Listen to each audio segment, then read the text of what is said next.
Bonjour, bonsoir, chers toutes, chers tous, heureux de vous retrouver dans cette nouvelle vidéo. Bienvenue encore ici et maintenant dans le temple de la connaissance véritable, la sagesse impérissable. Bienvenue dans la spiritualité ancestrale. On m'appelle Sri Euseb Arwandino. Je suis instructeur spirituel. Je suis homme de connaissance. Aujourd'hui, nous allons voyager dans une aventure mystérieuse. Oui. Cela me rappelle l'aventure mystérieuse. Voilà, donc aujourd'hui, nous allons faire une aventure mystérieuse. Pas une aventure mystérieuse au sens terrifiante et étrange, mais une aventure mystérieuse en termes de connaissance. Oui, nous allons parler de l'humanisation à la galactisation. Voici la vérité de Karma. De l'humanisation à la galactisation. Voici la vérité de Karma. Bien. Pour commencer, je tiens à vous rappeler vos devoirs. Vos devoirs, c'est de partager ma vidéo. C'est de liker la vidéo, c'est d'aimer la vidéo, c'est de vous abonner massivement. Vous qui nous rejoignez pour la première fois, vous qui nous suivez pour la première fois à travers cette vitrine, alors, abonnez-vous massivement. Je tiens à annoncer une nouvelle, en fait, aux aspirants, aux âmes qui aspirent à la spiritualité véritable et qui ne sont plus dans ce monde physique et qui sont dans l'autre monde, que vous pouvez toujours suivre notre chaîne YouTube depuis les mondes invisibles. Les âmes qui sont en quelque sorte en stationnement, okay, pour l'instant dans le monde de l'au-delà, dans le monde astral, vous pouvez toujours suivre nos capsules depuis les ondes de l'Akasha. Oui, je pense que nous faisons partie des seules chaînes qui ont cette technologie qui est suivie depuis les autres mondes. Bien.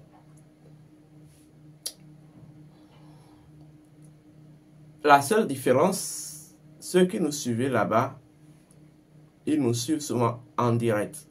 Ici, vous nous suivez en différé. C'est la différence, ça. Au moment dont je me mets en position et je prends les discussions, je commence par enregistrer la vidéo. Ceux qui sont de l'autre côté, eux nous suivent directement. Par contre, ceux qui sont en fait dans le monde physique, vous nous suivez en différé sur YouTube. Voilà. Donc, aujourd'hui, comme je vous l'ai dit, nous allons parler de l'humanisation à la galactisation. Bien. Pour commencer, c'est quoi Karma?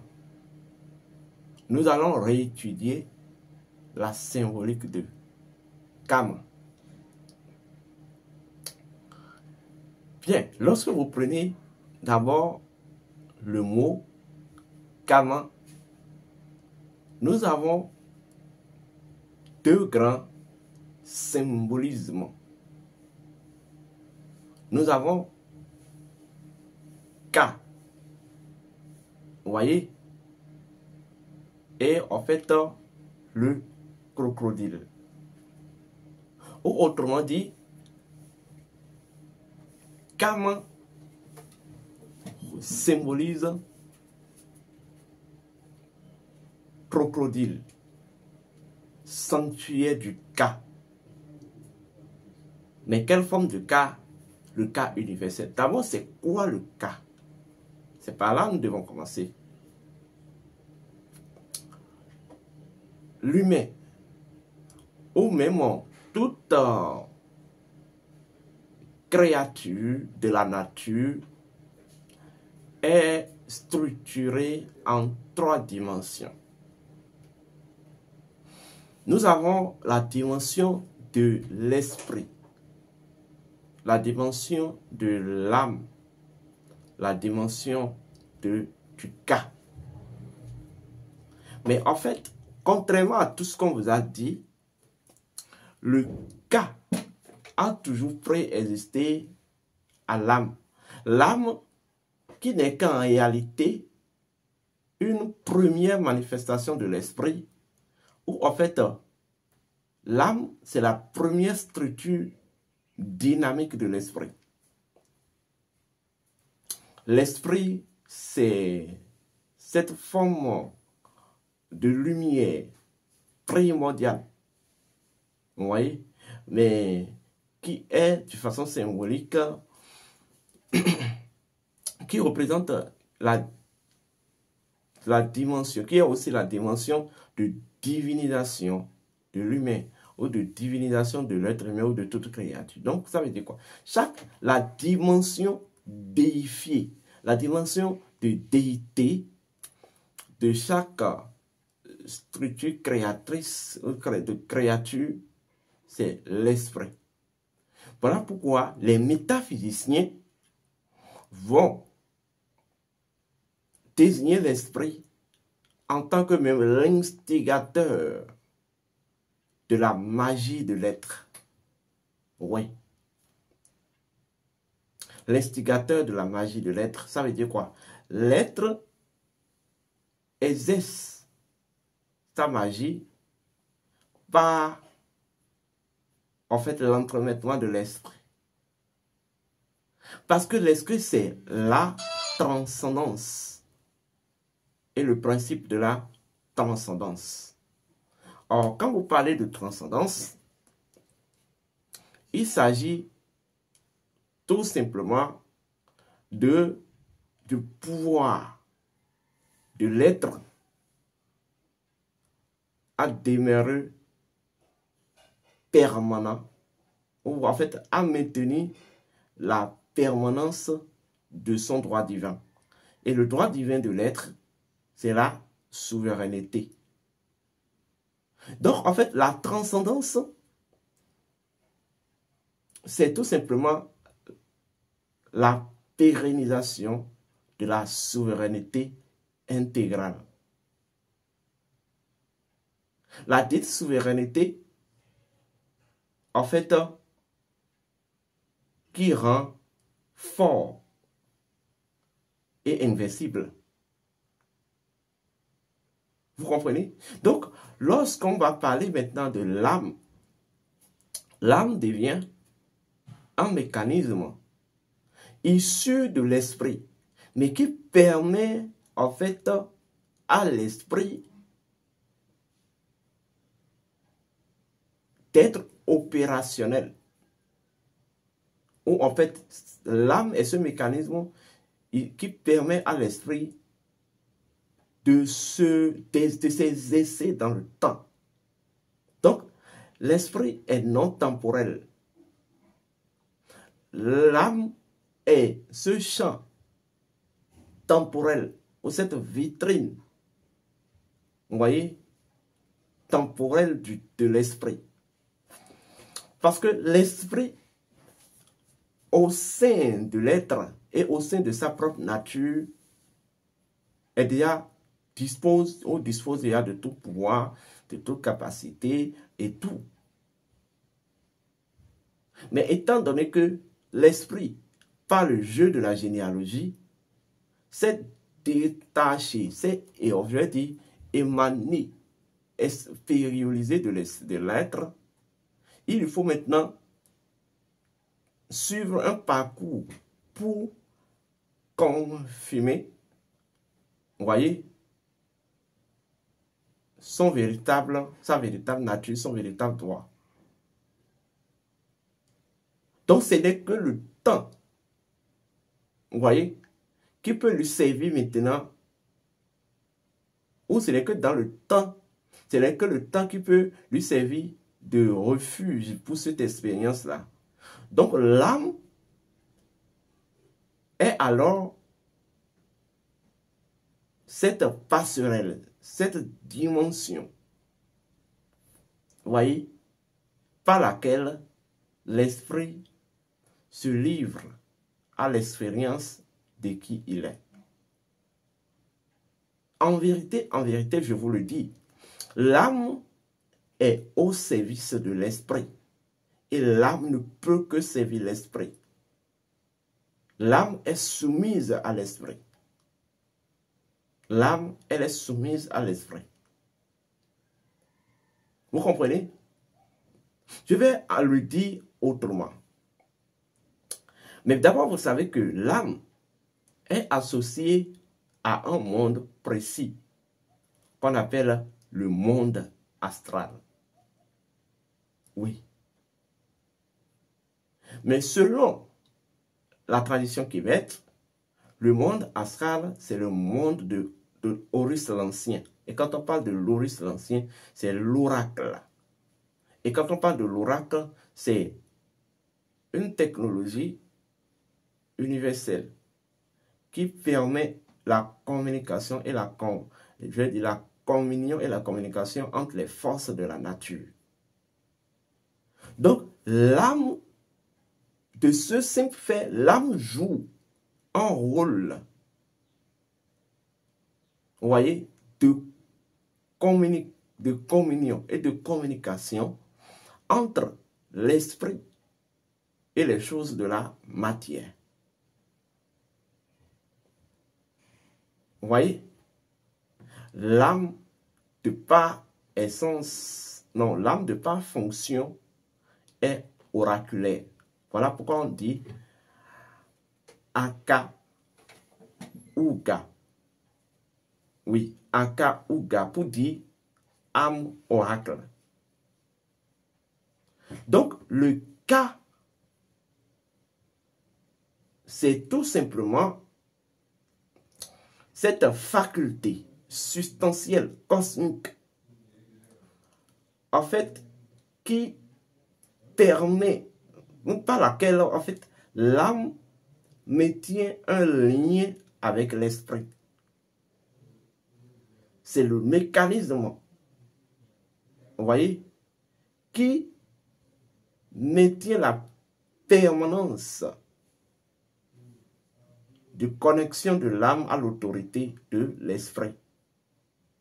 Voilà pourquoi on a l'habitude de dire le cas préexiste même à la manifestation de l'âme.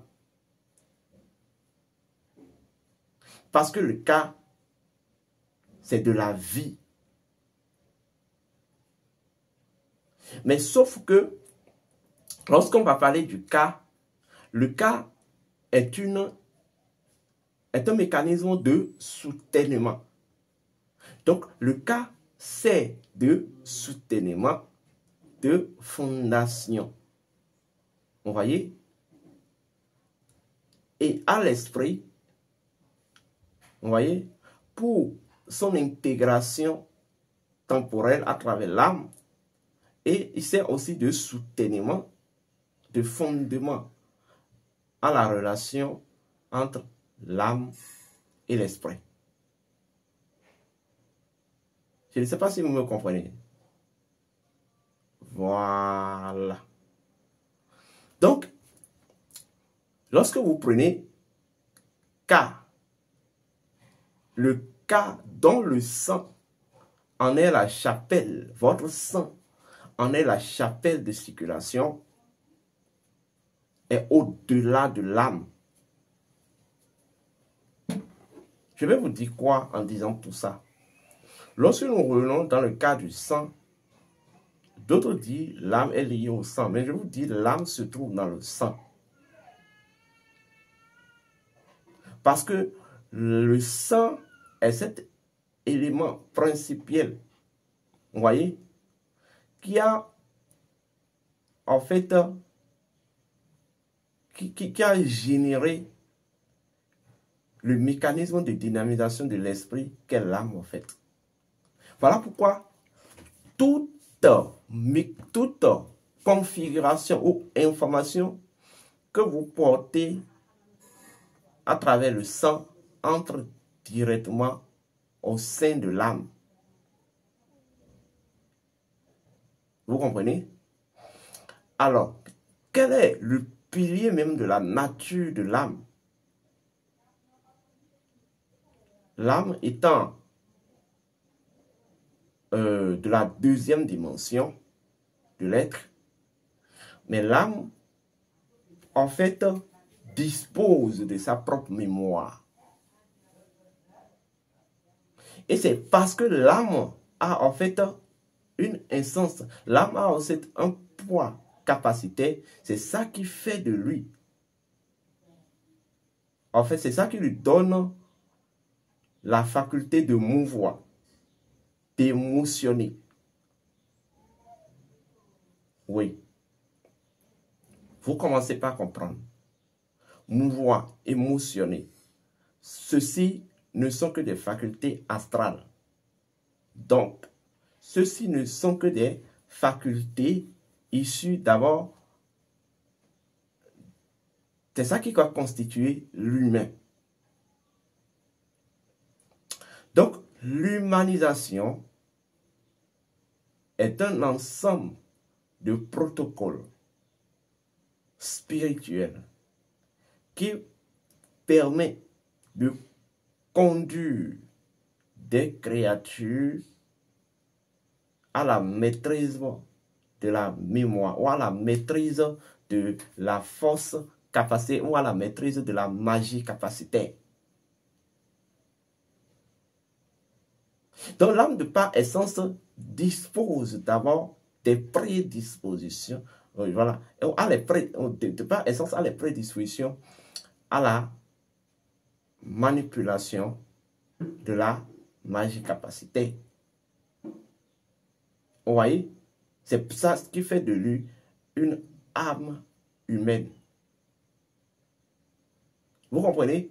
Donc son existence dans le monde matériel, dans le monde matériel et réel, va en fait le conduire à travailler cette faculté de son être, de sa nature, qu'est en fait la magie capacitaire. Donc l'humain même, quand papa parlait de l'humain ou de l'humanité, il s'agit de la magie capacitaire. Il s'agit de la magie du man ou des man. Voilà pourquoi dans les traditions humaines, l'un des plus grands cultes qui a toujours traversé les temps et qui demeure toujours, c'est le culte des man. Parce que toute l'identité humaine se trouve dans la manne. Lorsque vous dépouillez l'âme et l'être de sa manne, de sa magie capacitaire, c'est comme si vous le videz de toute son instance. Vous comprenez? Maintenant, comment comprendre véritablement ce que c'est que l'humanisation? Oui. L'humanisation, comme je viens de vous dire, c'est un ensemble de mécanismes identitaires, spirituels, qui permet en fait de verticaliser les énergies. Seule l'humanisation en fait peut converger. Donc quand on parle de l'humanisation, vous aurez juste à remplacer l'humanisation par convergence. Vous comprenez? Convergence. Donc, l'âme ou l'être a comme rôle, ou je vais même dire, l'Africain, Kama, l'identité primordiale de Kaba, c'est de converger les peuples à un seul point. C'est de converger les forces magiques, spirituelles et occultes, en fait, à l'unité. C'est ça, en fait, ce que c'est que l'humanisation. Et de la convergence, on a la transcendance. Donc, Kama, en fait, l'humanisation, c'est la convergence. Quand on dit de l'humanisation, en fait, la galactisation, c'est pour parler de la convergence à la transcendance. Là, il vous faut comprendre maintenant ce que c'est que Kama et les 3 dimensions d'Osiris. Bien. Lorsque vous prenez Kama, comme je vous l'ai dit, il y a Ka et Rema, ou Ka et Man, ou Ka ou Ima. Voilà. Il y a le Ka d'un autre côté, de façon symbolique, qu'on va appeler, qui représente le repas des dieux. Et il y a le Ma de notre côté, qui représente le crocodile. Et en fait, de façon symbolique, le crocodile est en fait le principe de l'authenticité, le principe des profondeurs. Donc, quand on parle du crocodile, ceci représente les profondeurs. Donc, lorsqu'on associe le Ka aux profondeurs, ce qui va donner simplement ceci. Kama est la structure, vous voyez, la structure dynamique et statique. En fait, je vais dire, non pas Kama, la profondeur ou les profondeurs, vous voyez, le soutènement est la structure dynamique et statique de l'énergie de vie universelle ou même du sang universel. Voilà pourquoi Kama a été toujours considéré comme la matrice qui a toujours généré les 3 dimensions d'Osiris. Osiris en tant qu'éternellement endormi dans le sarcophage, et Osiris en tant qu'Horus, l'enfant, Osiris en tant que juge des morts ou juge céleste. Pour dire quoi? Dans cette dimension ou sous cette forme précise, alors, l'Afrique est le sanctuaire, vous voyez, qui converge toutes les énergies à la véritable transcendance.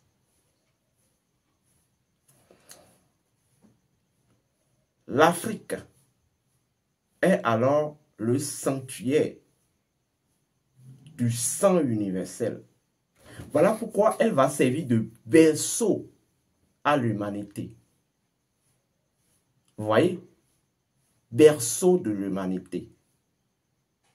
Donc, on va dire sanctuaire de la convergence. Vous voyez? Ou même la chapelle. En fait, à la création. C'est à partir d'humanisation qu'on peut avoir création. C'est à partir d'humanisation, c'est à partir de l'humanité, de l'humain ou du man qu'on a en fait l'émanation dans la création, puisque la création, c'est une émanation de Dieu ou même de la vie ou de l'océan de vie. Ça dépend du mot que vous voulez ou du concept que vous avez envie, voilà, d'utiliser. Donc, dans cet angle-là, vous n'aurez plus à concevoir l'Afrique comme un continent, mais l'Afrique comme, en fait, une réalité espace-temps et cosmique, une réalité cosmique espace-temps qui constitue le pilier de tout l'univers. Voilà pourquoi l'Égypte s'appelait le sanctuaire de l'univers. Oui, le sanctuaire de l'univers. Donc, lorsqu'on dit de l'humanisation à la galactisation, ceci décrit la mission et le rôle essentiel de l'Afrique et de oui, de l'Afrique dans le monde, selon l'identité Kama, selon la vérité Kama. Le rôle de Kama dans notre monde, c'est d'humaniser le monde. Humaniser le monde signifie tout simplement converger les énergies, converger les forces. Vous voyez? Globaliser les forces. Et en fait, la globalisation, c'est ça que vous allez appeler plus tard la math ou la might. En fait, c'est l'humanisation signifie ordonner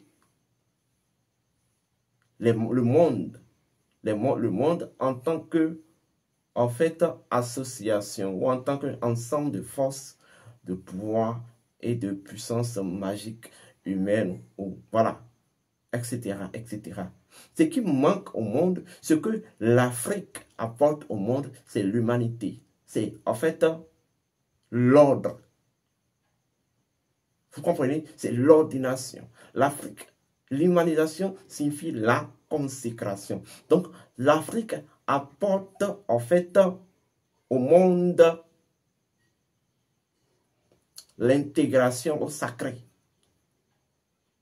Donc, lorsque vous enlevez l'Afrique du monde, c'est comme si vous dépouillez le monde de cette instance qui garantit dans son équilibre la sacralité. Or, même la sacralité préexiste même à tout. Vous comprenez? Donc, seule l'humanisation du monde peut conduire le monde à la galactisation. Et quand on parle de la galactisation, il s'agit tout simplement de la transcendance. Parce que la galactisation, lorsqu'on va parler de l'humanisation, cela concerne la troisième, la quatrième et la quatrième et la cinquième dimension. Mais lorsque vous rentrez dans la sixième dimension, là, on va commencer par parler de la galactisation. Et la cinquième dimension dépasse, je vais dire, la galactisation ou la sixième dimension dépasse les enjeux de cinquième dimension, de troisième et de quatrième dimension. Mais pour accéder à la sixième dimension, il faut passer par, en fait, l'identité des trois autres dimensions, dont l'humanisation. Donc, seule la convergence, seule l'intégration au sacré peut vous conduire à la sixième dimension, qui est la dimension de la galactisation. Donc, quand on parle de la dimension de la galactisation, il s'agit de la transcendance. Il s'agit de l'osirification. Il s'agit de ce que je vais appeler la fusion à la vie unique et universelle. La lumière pure et parfaite. Vous comprenez? Lorsque vous atteignez le niveau de la galactisation, là, vous devenez, votre mémoire à vous devient alors un astre de la mémoire cosmique. Donc, vous devenez, en fait, la mémoire cosmique devient une perception, devient perspective à votre nature et à votre être. Mais lorsque vous êtes encore dans l'humanisation, c'est en fait les mémoires ancestrales qui vous sont perceptibles du point de vue humain. Donc, quand on parle des extraterrestres, en réalité, les extraterrestres, ce ne sont que des humains. Oui, mais des humains qui ont travaillé et qui ont, vous voyez, quitté l'état d'humanisation de l'humanité pour l'état de transcendance absolue, la galactisation. Est-ce qu'on me comprend? Donc, vous aurez maintenant à concevoir Osiris sous cette forme-là. Il y a Osiris éternellement endormi dans les sarcophages qui symbolise l'humanisation de la terre et du monde. Osiris en tant que Horus, de nouveau, ou Horus, voilà, la Renaissance, c'est tout simplement, je vais même dire, la psychologie universelle. Et Osiris en tant que juge céleste, c'est ça la galactisation, la transcendance. Donc, première étape, même les, je vous dis une vérité, il y a beaucoup d'humains qui ne sont même pas encore à l'état d'humanisation. Il y a beaucoup d'humains qui ne sont même pas encore à l'état d'humanisation. Ben preuve, l'humanisation, c'est d'abord, le premier indice de l'humanisation, c'est l'ordre naturel. Mais les gars se foutent royalement de l'ordre naturel. Donc, vous avez juste des personnes qui disposent d'un corps, mais qui n'ont pas d'âme. Parce que ce qui caractérise même l'humain, c'est l'âme. Donc, l'étape première, c'est l'humanisation. L'humanisation signifie instauration du fondement de la maths. Être, en fait, un réceptacle à la maths. Après l'humanisation, vous allez accéder maintenant à la synchronisation, c'est-à-dire le cycle ou la psychologie. À ce niveau, en fait, vous devenez un serviteur du temps, le maître du temps. Mais au dernier niveau, qui est la galactisation, vous devenez un transcendant. C'est-à-dire la véritable fusion à la vie. Les ancêtres avaient déjà tracé le parcours. Les ancêtres avaient déjà tracé le parcours. C'est vrai, je vous assure, seule la spiritualité ancestrale peut vous conduire à l'humanisation, vous conduire à la psychologie, vous voyez, et vous conduire à la galactisation. Le paradigme occidental et impérialiste n'en sait rien, absolument rien. Parce que lorsqu'on va rentrer même dans le processus de l'humanisation, il y a encore des sous-niveaux. Le processus, en quelque sorte, de la synchronisation, il y a encore des sous-niveaux. Vous voyez?